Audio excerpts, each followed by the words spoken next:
Well, it's a great pleasure to welcome all of you to the first of two lectures by Alastair Campbell, who is this year's Humanitas Visiting Professor of Media.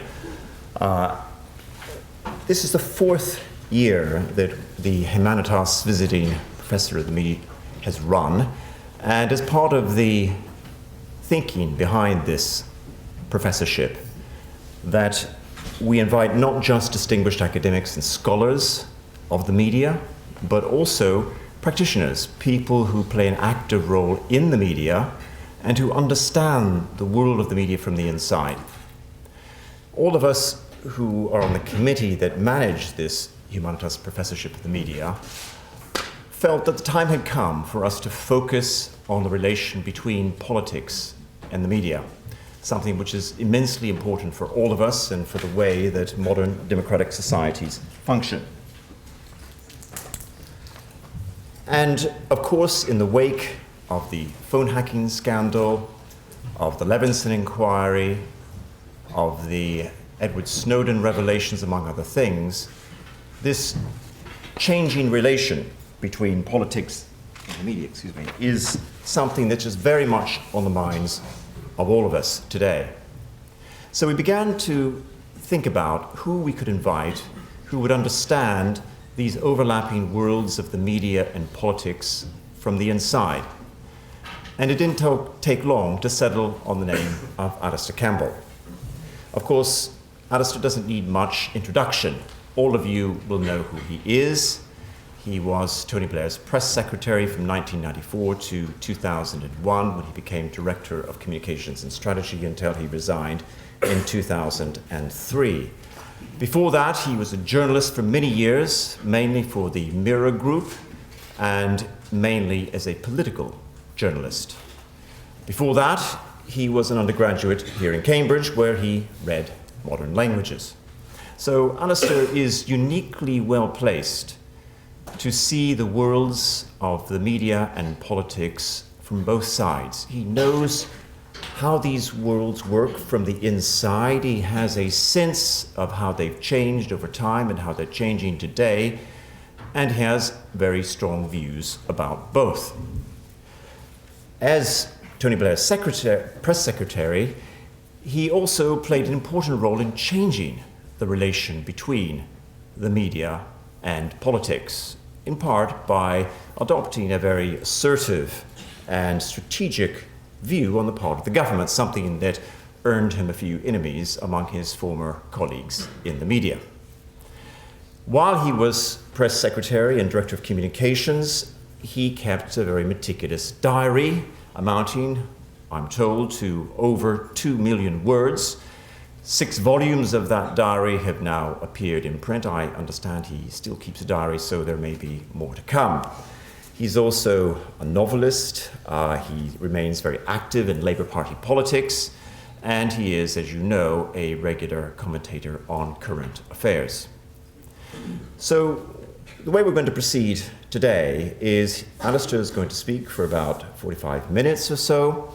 Then we will open the floor for questions. So if you're dying to ask a question or have something to say, please wait until the end, and you will be given a chance to ask your questions then.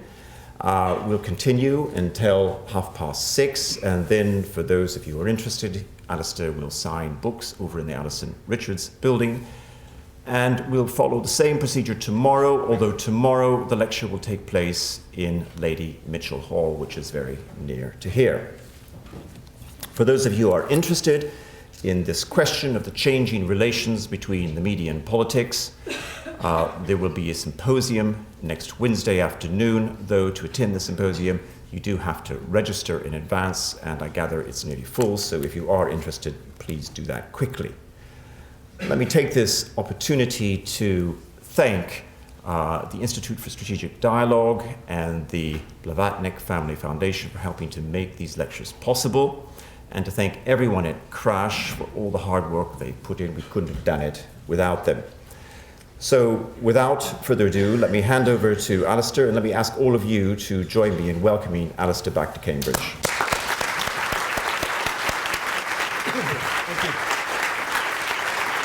Thank you.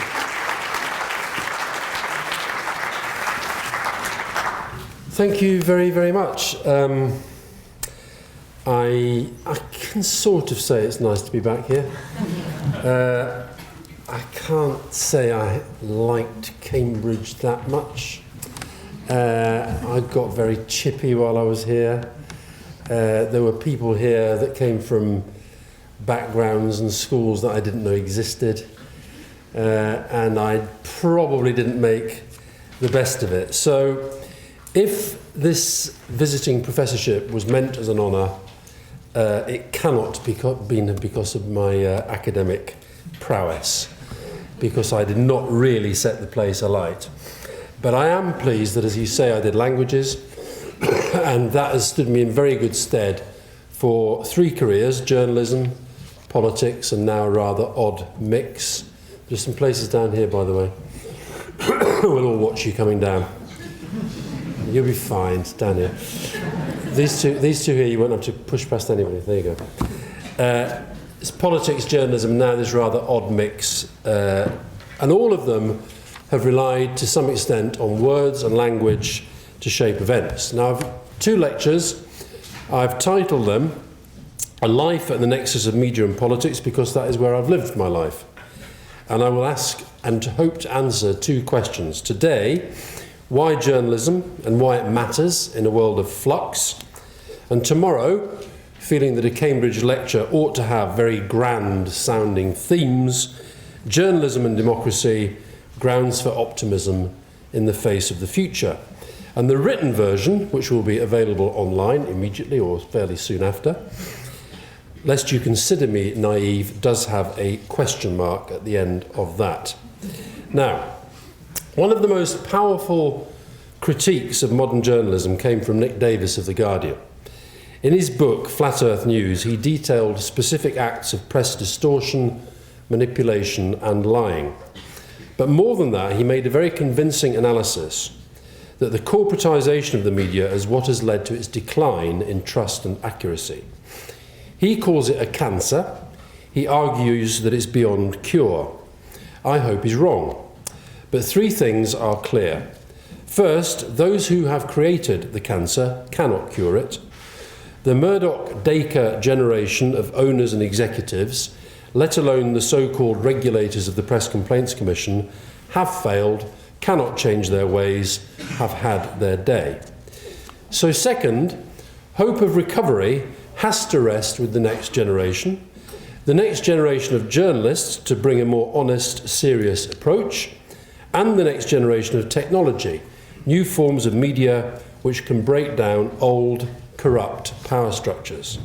Third, we need a new system of independent self-regulation, as proposed by Leveson, which, contrary to the lies told about in their papers, should give journalists little to fear and much to like, if their interest truly is good journalism having its place at the heart of democracy. Now, I loved being a journalist.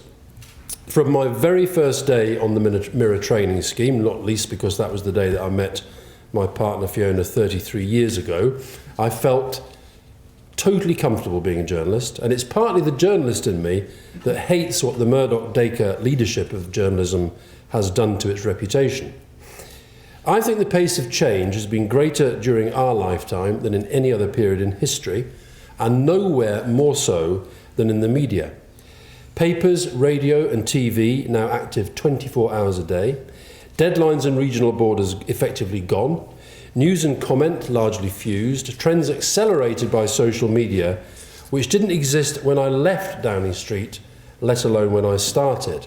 Mark Zuckerberg, 29, not even born when I set out on the Daily Mirror. Now, for all its faults, journalism is an incredibly exciting place to be. Amid the trivia, there are huge stories. Climate change, demographic change, the shift of power from west to east, the debate within and about Islam, the Middle East, inequality between and within nations, food security, water security, energy, terrorism, the advance of technology. Journalism has a vital role to play in all of these debates. A lot of it is happening in specialist, often academic circles, often on the web, rather than in what we call the mass media. But As the balance between mass media and new media continues to shift, I believe the debate can improve. See what I mean about optimism. Now, it was before Cambridge, as a child, that I tasted my first sense of the power of newsprint to captivate, stirring my own answer to the question, why journalism? Like many exiled Scots, my parents had the Sunday Post, which is an institution in Scottish media, posted down to them every week. It was a curious mix of news stories with a drop intro. Why are you shaking your head at the Sunday Post? You're Scottish, aren't you? Okay, I'm coming on to it, Wally.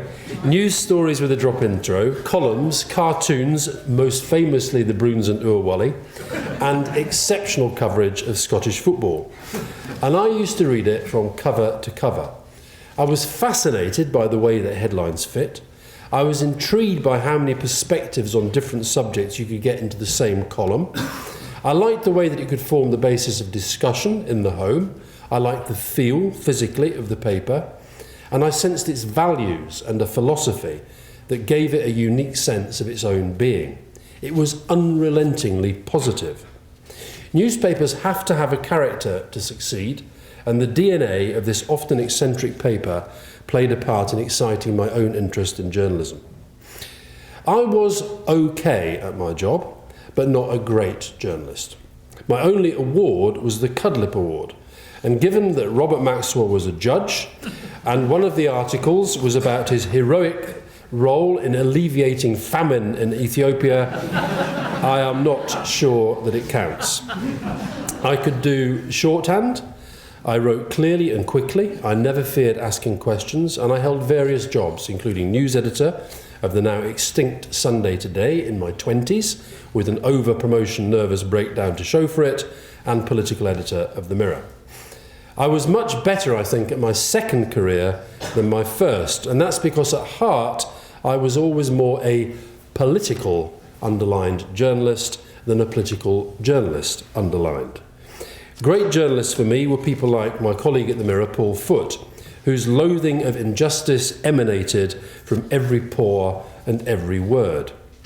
Harry Evans was and is a hero because under him the Sunday Times made investigations that mattered, and he committed the time, resources and leadership needed.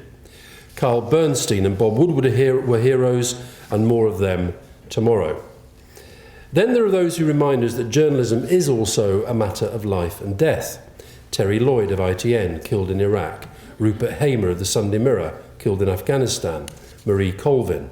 And not just war correspondents. If you need any further evidence of the celebritisation of the media, let me make you aware of the sad story of a paparazzi, Chris Guerra, who was killed while chasing Justin Bieber.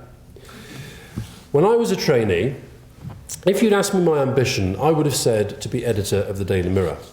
Not now. I would struggle with the overwhelming celebritisation of tabloid life. Now, it was always a bit like that. My first story on the Mirror was about the stunt rider Eddie Kidd. But today, it is the general diet, not the occasional entree. A whole Star front page covered with a picture of Cheryl Cole's tattooed backside. Indeed, a whole magazine, and if you come and see me at the end, I can show you a picture of this on my iPhone, a whole magazine called Celebrity Tattoos, in which doubtless David Dimbleby will be featuring next month. Today, broadsheets and broadcasters also fear that if they fail to run big celebrity stories, they get their balance wrong. So Michael Jackson's court case got 50 times more TV coverage, 50, than events in Sudan around the same time, including both Darfur, where as many as 400,000 people died, and as the trial started, the fighting in eastern Sudan. Veteran BBC war correspondent turned MP Martin Bell said in 2004, "The culture of celebrity, like an army of ants, has colonised the news pages, both tabloid and broadsheet." The impact of tabloidisation has created two perspectives. The first camp champions celebrity culture as a populist force for democratisation, classlessness, engagement with serious issues through reality TV. The second camp sees a lament for cultural decline where TV and press conspire to create fabricated personalities and political debate is reduced to the emotive and the personal. We see a parallel rise in both the celebrity politician and the political celebrity. When Tony Blair went on shows like Des O'Connor or Richard and Judy, we would argue we were responding to dumbing down. Critics would say we were leading the process. And just as politicians feel they have to reach out to the celebrity world, so celebrities now find it easier to get coverage for political issues than most politicians do. Russell Brand in his multi-million YouTube hit interview with Jeremy Paxman. Bono and Bob Geldof have a higher profile on development than most development ministers. Stephen Fry tweets a protest about Russia. David Cameron invites him for a chat in a pub. But these issues are important with or without the celebrity, and how frustrating it is for charities and communities to toil away and the media plays not a blind bit of notice until Angelina Jolie turns up. But perhaps a more relevant question than do I see myself as a journalist now, to which I think I've probably indicated the answer, is this. If I was starting out again, would I consider journalism? And if my children wanted to be journalists, would I welcome that? And the answer to both is yes. Partly because it does matter, partly because it is the media age, and anything which defines an age is a good place for a generation to be, and partly because it will be for their generation to get journalism to a better place, without which I don't believe political debate can improve. Of course, the question, who or what is a journalist, is a live one made real by social media. Look how many stories on television, radio and in the press now refer to Twitter. And when an accident happens, or a police raid, or an incident involving famous people, before a trained professional journalist can get there, people are filming on their phones, media are begging for material, much in the way that the police do. Does that make them journalists? No. But have they changed the nature of journalism? Yes. Take the death of Ian Tomlinson. The G20 protests got enormous coverage, largely for violence by protesters. The Tomlinson story began as a piece of sceptical reporting by Paul Lewis, but, realising it was weak, he used Twitter to reach an audience beyond The Guardian. People then started sending through their own digital evidence, not to the police, of whom they were possibly suspicious, but to Paul Lewis. And it turned out that an American-based fund manager had captured the moment when a policeman assaulted Tomlinson just minutes before he collapsed. He sent it to Lewis, and we know what has happened since. When Parliament published the expenses claims of MPs as part of greater transparency after the exposé by the Daily Telegraph, The Guardian, unable to cope with the deluge, posted 460,000 documents on their website, and within a couple of days, a virtual newsroom of 23,000 reporters ploughed through, flagging up interesting angles and lines. The future of journalism, therefore, could be mutual, not old versus new media, but collaborative. The key decisions are and should still be taken in newsrooms and editorial meetings, but the outside influences have grown, and I think that is grounds for optimism. More video content is uploaded to YouTube each month than the three main American networks broadcast in their first 6 decades of existence. It's not all journalism, but it is media. It's why I believe around Leveson there should have been a debate about what constitutes a professional journalist. Until there is a truthful debate within the media, about the media, the standards expected of it and agreed by it, then they will, in my view, continue to decline in terms of respect and with it a positive role in shaping change. George Brock, head of journalism at City University London, said of the detention of the Snowden journalist Glenn Greenwald's partner at Heathrow that an odd theme kept recurring. Is David Miranda a journalist? Why does it matter? Because of well-intentioned but muddled law, he said.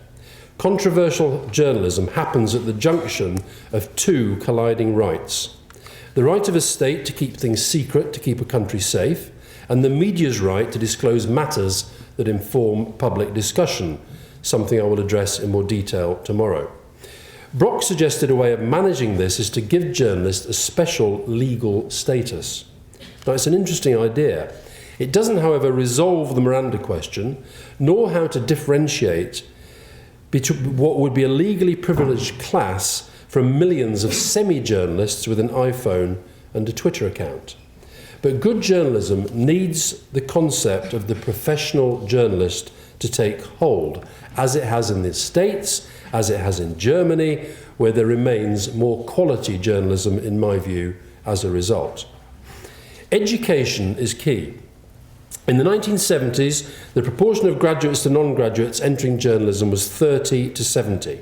By 2000, the trend was precisely reversed.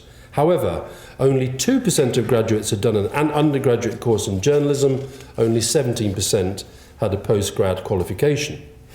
Roy Greenslade, my old boss at the Mirror, now Professor of Journalism at City, says, quote, "A university education is far better for journalists and for journalism. It sharpens critical faculties. It provides a grounding in basic skills. It is good that graduates are able to step straight into national papers." Former editor of The Sun, Kelvin Mackenzie, old generation, reckons he would close down all journalism colleges, proclaiming there is nothing you can learn in 3 years at university that you can't learn in just 1 month on a local paper. Nowadays, British journalists are being trained and educated with little cost to the industry in which they are going to work. Journalism education, in my view, is too important not to be seen as such by the industry itself. If journalism has value to democratic society, that makes it more than another form of commerce. Then, licensed or not, it has the qualities of a profession. The good news is that most journalism courses are way over subscribed. But if education is important, so are the moral choices that individual journalists make, and that notion should be part of any training. Journalists have to do more to own their journalism. See it as something with codes of behaviour, so that when a news editor instructs them to harass a widow, or write what amounts to lies, or twist the facts to suit a preordained line that they cannot support, they say, "No, I won't." Just as a good doctor would not knowingly prescribe the wrong drugs, or a good lawyer would not knowingly misrepresent the law. Now, it takes courage to stand up to a boss, but courage is what often leads to change. And there has been too little of it bottom up, from people saying, "This is wrong, this is not what I came into journalism to do." The impact of this kind of conscience intervention, and only Richard Pepiat, formerly of the Daily Star, springs to mind as a recent example, could frankly be greater than the impact of regulation. The scale of the media means we actually need more, not fewer, good journalists. Back in the 1980s, I didn't really have to write anything before 5 o'clock in the afternoon. Journalists today have less time to write more stories, they have more space to fill with fewer colleagues. They also have to tweet, to blog, to write for the online edition, often to film as well. News reporting used to be about checking a major incident. The news desk sends reporters and photographers. Today, you'd first have to tweet, major incident, checking with Scotland Yard, details sketchy. Then TV goes whoosh, breaking news, fills time by saying how little they know. Then they report every piece of information as it comes in. Then they find eyewitnesses, or the eyewitnesses find them. And what you're seeing is the process of news gathering, visible, live, and it's part of the journalist's job to make it interesting. The birth of Prince George. Even in Princess Diana's day, photographers would have relied on motorbike riders to get film back to the office or get back themselves, work in a dark room, go through the laborious process of turning the images that they clicked into prints for the paper. Now they can be live instantly. The TV reporters back then tended to stand above the fray. They presented the tabloids as overexcited, themselves as purveyors of an important constitutional development. Now we have Kay Burley on Sky News running up to complete strangers screaming, "It's a boy!" the human equivalent of a 1950s billboard for an evening paper. On Sky Sports News, Could anyone have predicted, back when Queen's Park Rangers were the only team ever on the news because their ground was near BBC White City, that one day we would have 24-hour dedicated sports channels showing every goal in the Football League within an hour of the final whistle? This is the good side of the Murdoch legacy. On transfer deadline day, people tune in not just for the news, but for the manner in which it's brought to us by an increasingly frenetic Jim White, who can make a loan signing from Norwich to Watford sound as exciting as the second coming. It's journalism, it's just not what we knew journalism to be. So why did I become a journalist, and why would I be fine for all the criticisms if my children followed suit? The first answer is that it seemed like a lot of fun, and it was. A big part of the fun is the privilege that being a journalist represents. It's your job to ask questions and to expect answers. I remember when the Queen, at her Golden Jubilee, came to Downing Street. She and Tony Blair faced the cameras together, and Tony came in afterwards and he looked very, very troubled. And I asked him what was wrong. He said, "I couldn't believe it." I said, "What?" He said, "They shout at her the same way as they shout at everybody else. How are you feeling, Mum?" She's never ever going to answer. One of the things that has given the Queen the extraordinary endurance and success, do you know this? She's never, ever, ever given an interview. But most people do answer. And on that basis, ask a question, get an answer. That's how journalism works. Why does virtually every organisation in the world have some kind of press office function? Yes, at the corporate and political end, because they want to shape image and shape events, but also because when the press do come calling, in an open society, they know they have to say something, even if they're saying that they're saying nothing. So it's fun, it's interesting, it matters. At its best, it makes the important interesting. It's the lingering journalist in me that still gets a kick learning something new and passing it on. Did you know that last year, here's my most interesting fact that I discovered this week. Did you know that last year more nappies were sold to adults in Japan than were sold to babies? Now go on. Admit it. That was more interesting than me saying we have an ageing population. Power is another answer to the question, why journalism? It's bad when press power is abused, and it has been, but the press as a check on power is not a bad thing per se. What is bad is when the power of the press is such that politicians feel reluctant to challenge it when deep down they know they should. It was one of the few things that Tony Blair and I fell out about. I felt we should have acted to deal with what we knew and he recognised to be a problem. He felt we had bigger priorities than the feral beast. He also knew, as Ed Miliband is finding out, that if you make too many media enemies, it is harder to get your message through. But it is changing. And Ed Miliband, I think, was right to press for Leveson and right to go for the Daily Mail when they smeared his father. Politicians derive strength in different ways. Often the test is set by the media. In this instance, it was about the media. But the determination he showed to do the right thing in the face of an interest to which too few have stood up did take courage, not just after the phone hacking, but since, to see it through. Journalists do not have power to make laws, but they do have influence over who it is that makes those decisions and the terms in which decisions are debated and made. But as the public know more of the way the press operate, so their power weakens, and politicians can better represent the public interest, not their own or that of the media. The quality press has always had influence through its reach to the elite, not to be underestimated. But it is at least arguable that the influence of tabloids has been greater, certainly culturally, perhaps politically too. There are many big lies that run through modern journalism. The myth of non-interference for political commercial ends, widely promulgated at Leveson, is one of them. Murdoch is not the first, and he is unlikely to be the last of his kind, though he might be the last to get away with as much as he did in so many jurisdictions for so long. Here, an earlier wave of change is relevant. As literacy grew during the interwar years, the total of national daily newspapers sold more than tripled from 3.1 million in 1918 to 10.6 million by 1939. Businessmen with an eye on power were not slow to spot the significance. Much of the British press fell into the hands of a few families. The Harmsworth brothers, among them Lord Northcliffe, who launched the first million-selling daily, The Mail, in 1896, and was once described by Keith Murdoch, Rupert's dad, as the chief of all journalists, and who would boast that he ousted Asquith and shepherded in Lloyd George. Then there was Beaverbrook, who stated without apology that the central purpose of his newspapers was, quotes, propaganda, close quotes. In my own time, Robert Maxwell and Tiny Rowland at The Observer saw their newspaper ownership as an extension both of their large egos and also their other commercial interests.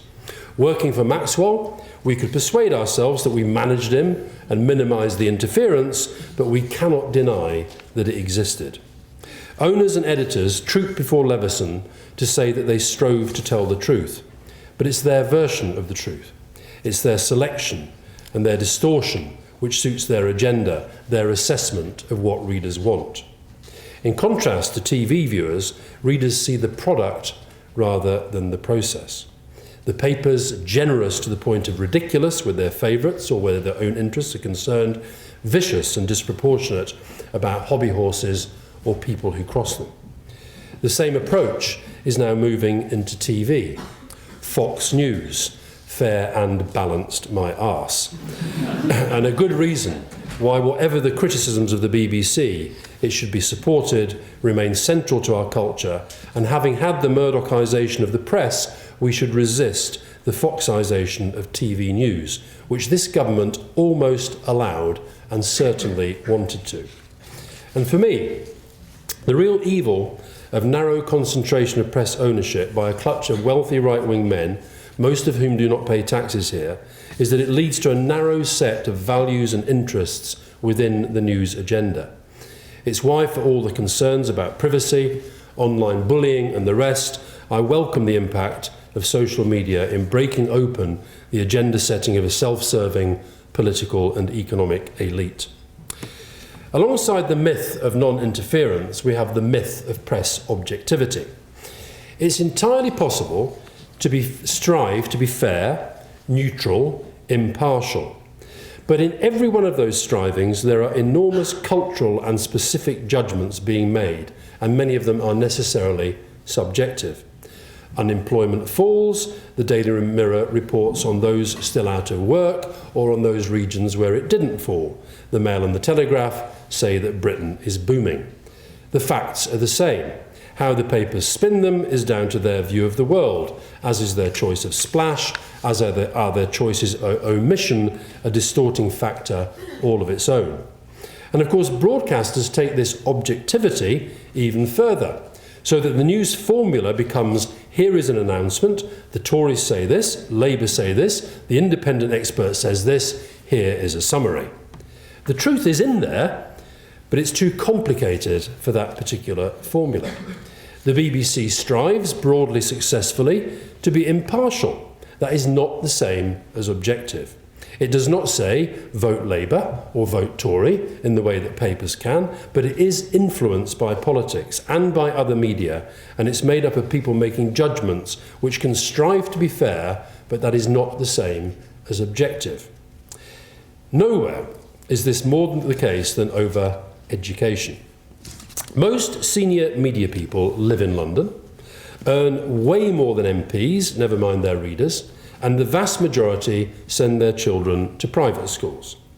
They have a vested interest in running down state schools or campaigning against measures to widen access to places like Cambridge. This is naked, undeclared self-interest of middle-aged journalists horrified that a state school child might deprive their child of an Oxbridge place because of a policy of giving, say, an AAB offer to somebody who hasn't had the advantage of dedicated Oxbridge tutors in a school which exports half its kids to Cambridge every year. Oxbridge, as I'm here, please sort out fair access for state schools. Frankly, it has barely moved on since I was here, which suits the editors but harms Britain's claim to be meritocratic. Bugbear point made. The war in Kosovo was where pseudo-fairness and pseudo-objectivity became a real problem for us. NATO is a collection of democracies. Its leaders expected to set out facts before legislators and public and explain their decisions. Belgrade at the time was a dictatorship with control over its media and therefore huge influence on Western media too. The main Serb agency, Tanjug, would report that we had dropped napalm on a primary school. We knew we hadn't, so we said so. Headline, NATO denies using napalm on school, thereby lodging a thought that maybe we would, and in Serbia the denial wasn't covered anyway. Now these stories were true in that one side said A, the other side said B, and both views, in our press at least, were covered. But the truth on the basic question, did we use napalm on a primary school, was attainable, and the answer was no. And in today's competitive media world, where speed is of the essence, the temptation is always to take what you're told. And of course, in situations like that, it's virtually impossible to check. They don't let the journalists travel. All the stories being covered in London anyway, because the paper or the broadcaster cannot afford to send reporters and photographers. Now, I was the Prime Minister's spokesman, and at times, I admit, this was an advantage to me. My briefings were often the means by which we made announcements and shifted the agenda. If I said something newsworthy, the imperative of the journalist was to get it out there quickly, if possible, ahead of their rivals. I was a legitimate source and at the heart of Downing Street, an authoritative one, but I was only one source as well. More attached to the truth, I hope, than my opposite numbers in Belgrade, later in Kabul, or for all the controversy since, in Baghdad, but a source nonetheless. Now here we come, I think, to a really important point about why journalism and why it matters. It's been reported that there are now more PRs in Britain than journalists. I do a little bit of both. This reflects, again, the media age.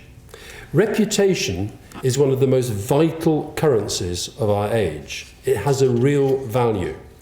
Politicians, government departments, companies, charities, celebrities, they do not hire PR teams out of vanity. They know that protecting and nurturing their reputation is vital if they are to be able to meet their objectives. That is why PR is becoming a professional service, not miles away from legal or financial advice. The job of the press is not just to cover, but to challenge what they say. The reason why newsrooms should not, should not be seen as factories, the reason why there should always, in my view, be spare capacity, why there should be time to check and to challenge, is precisely because the balance has shifted. The faster rhythm of news and the greater sophistication of PR has increased the power and influence of the PR at the expense of the journalist. Not always, though. If Kosovo was one of our most difficult foreign policy crises, perhaps the worst domestic crisis was the fuel protest of 2000. And if any students here want a good case study of how the media can, unwittingly and or deliberately, play a role in creating a genuine crisis which almost brings the country to a halt, and the government PR machine feels utterly helpless in the face of media-fueled public anger, this is the one to do. Petrol prices were rising, true.